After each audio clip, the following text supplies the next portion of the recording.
nze abantu abambuuza nyinza kukola business ki mulimu omuntu ajja naga kati nkole business ki nze sirina business ze suggestingira abantu sirina obuvunazibwa si bwange mba newadde omulimu munene omuntu alina okujja nga amanyi kyayagala okukola ki nabagamba buli muntu mu butonde bwe alina amaanyi ge we gali era ne ngamba abantu baffe bano ne mbagamba nti buli muntu yenna gw'olaba Ibra naawe mwennyini oyina empologoma yo weeri mu ggwe oyina ekyennyanja kyo weeri mu ggwe ekiri mu nnyanja singa ojja mu office wange ne nkugamba Ibra ng'empologoma yo y'amawulire ne nkugamba ogende mu business osuubule amasaati enkya singa tegakola ogenda kulowooza ki nakutomeza kati empologoma yeeri mu ggwe bw'otagiwa disipulini egenda kumaliriza egenze ku nnyanja ng'eyagala kuwuga ate ng'erina kubeera mu kibira mu jjangu ng'eyigga byakukola ki byakulya kati disipulini obeera olina okuba ng'omanyi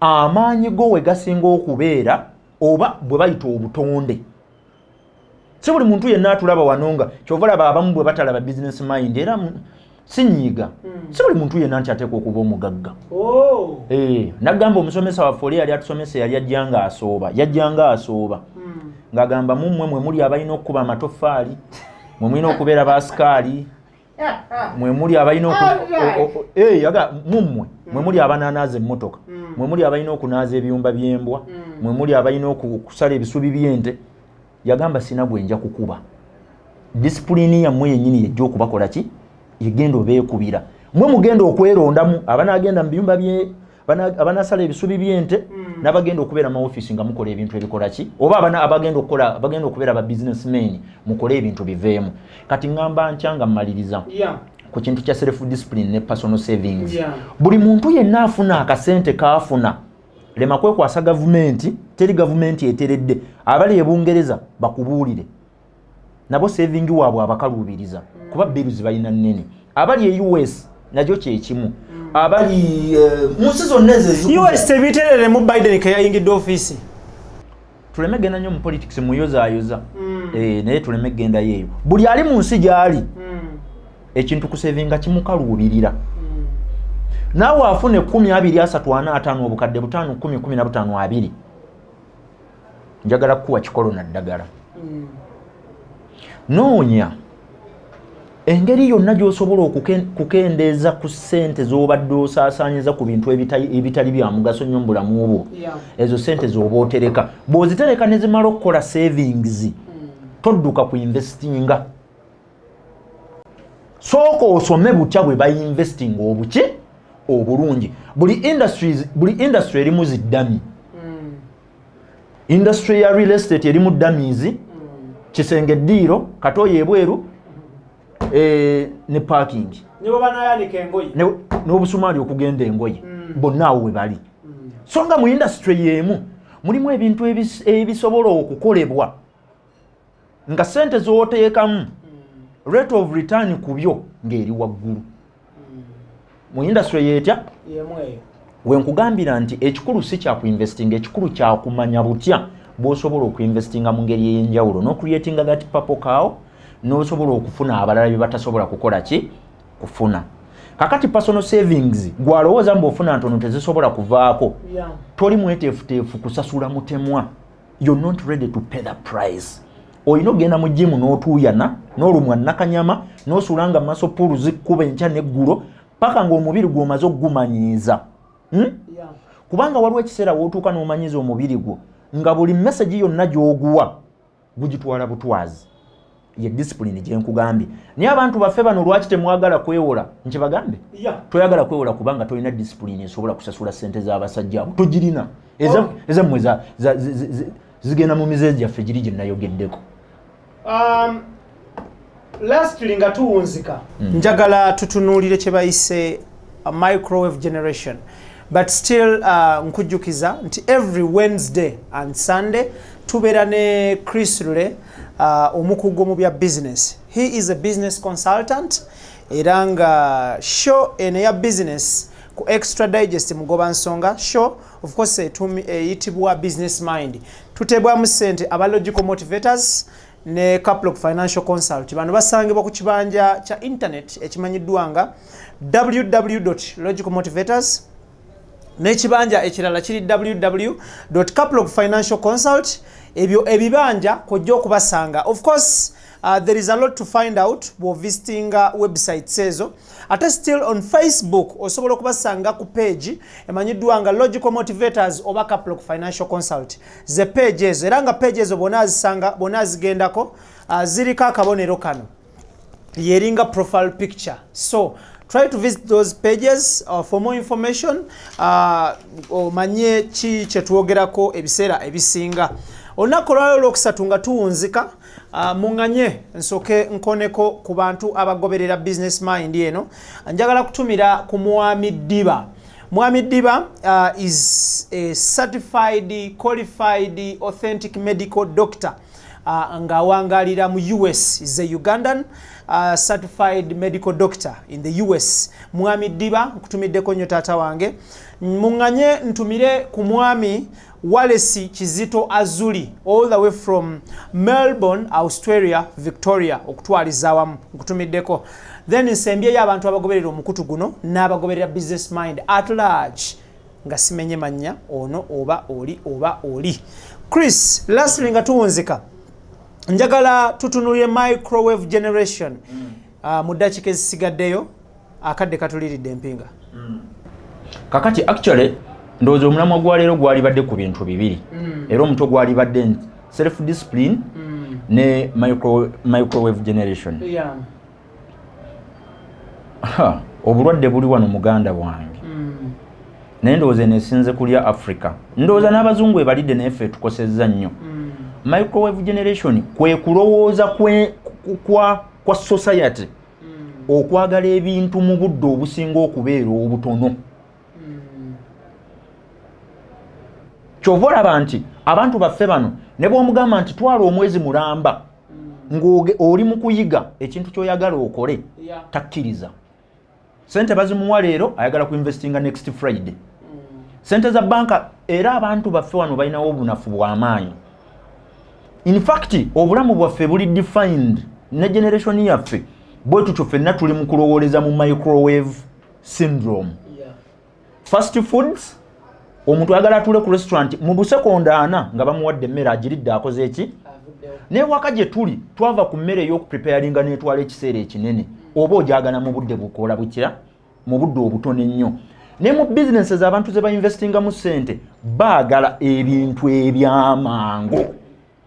Oteeka okuba ng'oli mu industry y'amawulire naye ng'olaba omuntu aggulawo leero omukutu leero luno enkya n'aba nga abanja ennamba eza Ibura eyaggulawo wolokoso extra mu 2015. Kakati microwave syndrome, microwave generation eno eri mu baana baffe abataate tugibaguza tuba tetukigenderedde naffe twesanga tugibawadde kubanga buli kintu twagala kya bwangu. Oli amala okusoma leero next week ayagala mulimu. Wakati awo ennaku ezo eziriwaawo ali mu kubuguma abugumya nnyo. Tannabana kutikkirwa anoonya mulimu. In fact n'ebiwandiiko empapula tebannabazimuwa naye ayagala mulimu. Si kibi. Mukama bw'aba akuyambye n'ogufuna well and good. Abaana baffe bano tulina embeera gye tubakuzizzaamu ate bo omulembe ogwabwe gugenda kubeera mufu nnyo. Njagala olwaleero ogambe wano nyagamba abantu eno egenda kubeera topic ndowooza eno ejja kubeera ya ssaawa nga 2. Tolinde okuweza emyaka 45 otandika okulowooza ku retirement plan. Retirement plan yo nze lwakuba ndi mu kamera naye naalibadde ndowooza ngibalazeeko eri wano. Bwe mba neetegeka kuwumula mu myaka 6 nteekwa kutandika kirowoozaako nga nyina emyaka 34. Retirement plan yange lweyina okutandika. Retirement plan tesobola kubeera ya myaka 2, tesobola kuba ya mwaka gumu. No. Retirement plan yina range yayo by the way. Range ya retirement plan eyina okuranginga between emyaka 5 ku myaka 2. Lwoteekwa okuba ng'oli mu kuplaningira okuwumulaako. Okuwumula si kwa myaka.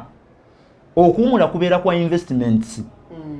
Kati nze yange yakuwumulira ku myaka 45. Sifuddeeyo. 45. Ng'otandika okudda wali ku mabbali nga ssente zo zikkolerera. Nga ndi mabega. nga sente ziri mu kuyingira newankubadde nakati zikola ki naye nga retirement plan ya myaka ameka 20 years. natandika ogikolako nga nyina emyaka 29 Retirement plan. yes nentandika ogiplaningira butya bwe nsobola okuwumulira ku myaka 45 okuwumula tekitegeeza nti sente ziba ziwumudde nazo okujja in fact zirina kweyongera bw'obeera mu retirement plan naye olw'okubanga ffe abantu tuli mu generation erowooleza mu bintu ebyamangu bw'ogamba omuvubuka nti olwaleero singa osimba ekaazi za payini 8 omuntu afuna obukadde 2 omwezi tolina bw'oŋŋamba nti nsobola okulemererwa okusimba ekaazi eza payini 8 nempeza emyaka 55 nga nazisimba nnyina emyaka 3 ziba zikulidde mu myaka 25 mba nsobola okufuna obuwumbi bwa Uganda obusatu mu lutema lutya lumu kati oŋŋamba otya ate ndowooze ku retirement plan nga ntuuse mu myaka 55 awo wasinga okubeera ekizibu awo boyina kutegekera kikufa mu myaka 55 tebategekerayo eyo retirement oba otekateeka sanduuka erikuziika awo tebategekerawo retirement eno gambye ejjabeera topic abantu baffe bano tubalage butya kubanga plan eyo giraba nayo oyina ogikuba eyange eriweero actually illustrations ezigirimu zikulambika bulungi nnyo bintu ki by'olina okukola buli mwaka kubanga buli mwaka oguyitawo retirement plan eteekwa okubaako ekintu ekigigendamu okola buli kabokisi oba ojjuzaawo nti tap nga bw'olina emergency fund ne retirement plan yo nayo bw'oteekwa okugiteekateeka si kirungi nnyo kulowooza ku kuritayaringa ng'olina emyaka 6 oyagala kuritayaringira ku 65 gwe n'olowooza mbu sipani ey'emyaka 5 okuva ku 6 okutuuka ku 65 mbu muno ogenda kuba okoleddemu ebintu ebikusobozesa okuva ku myaka 6 otuuke ku 80 ng'oli mu bulamu obulungi tekisoboka kyovula abazibawa ku myaka 55 wano ewaffe Uganda amateeka bwe gagamba bazimuwera ku 55 n'alowooza mbu agenda kuinvestingira wakati wano nebiremerawo zonna nga bwe bazimuwadde baddukira mu bintu biringa 2 ekisooka real estate kisenge ddiiro katoilet kebwefu kisenge ddiiro katoilet ke bonna awo we batadde ezaabwe era market crash ya Uganda eya real estate njagirangirira bwe banaatuukawo eteekwa okuyiika ogenda kola obunnabbi obunnabbi sigenda kubukola kubanga zino businesses ndi Uganda mbimanyi mbikola eteekwa okubeerawo olw'ensonga buli ali e Bulaaya alinamu kasente ebirowoozo bye real estate mwenna mukola ekintu kyekitya mugenda kutuuka mu kitundu kimu nga mulimu ennyumba z'obupangisa zisinga n'abantu abalina ossulamu obungi omanye ekiddako awo crash simanyi oba ogimanyi supply nnene demand eri wansi oli ajja agirambula agambe wazimba bulungi nnyo n'akalangi kennyini nkalaba wakozesa kalungi naye munange emitwalo gy'enkaaga gy'ogambye nze nsobola aga eyo crash eba eyiise kati bwe bayiwa eyiyo n'eziddakawo zonna bonna bainvestinga Kampala actually Greater Kampala Metropolitan bonna sente zaabwe bwe bazitadde bazimba ekintu kitya kati abajja osigala mu katale eyo crash gambye njagirangirira n'omwaka ngenda gubawa kubanga bonna bali mu kuinvestinga mu kintu kyekimu abo bokka abeewaayo okuyiga butya omuntu bw'asobola okuinvestinga mu ngeri ey'enjawulo okusinga abalala be bantu abajja osigala mu katale ebintu ki ebijja osigalawo waliwo ennyumba ezijja osigalawo nga tezaafekitingiddwa ezo nazo nzirina era mulimu abali mu real estate nga bo tekijja bakosa naye ng'ate abalala kijja bakosa njagala kuddayo ku microwave generation abavubuka abaffe bano naddala abaana baffe ab'obulenzi n'ab'obuwala batuvuga sipiidi nnene sipiidi gye mwevuga nnene ebintu nga bw'oyagala bibe si bwe bigenda okubeera ebintu ebimu bitwalamu ku kiseera si butiko ebintu ebimu bigenda kutwala ebbanga ddeneko okusinga ku bw'obadde okola ki bw'obadde olowooza ebintu by'okulowooza nti ebintu bino quick fix olyako nkola business kinsobola okufuna sente nze sirina business gye ngenda kusuggestinga muntu agikole era gwe bw'oba oyagala kujja no nkunoonyeza business gy'ogenda okukola wano toleeta tondeetera gwe omulimu sigwagala kuba sigirina nja kugamba ogende mu eno ng'obutonde bwo olina kubala ffene nze nkulagirira genda kubala miyembe ekinaavamu bona agenda ng'oyagala genda kubala miyembe ng'obutonde bwo bwa ffene ebintu biveeyo bulala. Kati abantu baffe bano mbagamba bwe nti muve mu kulowooza nti ebintu byangu nnyo ng'abantu bwe babeera kyolowooleza omwaka gumu gijja kuba 4, kyolowooleza emyaka 4 gijja kuba 8.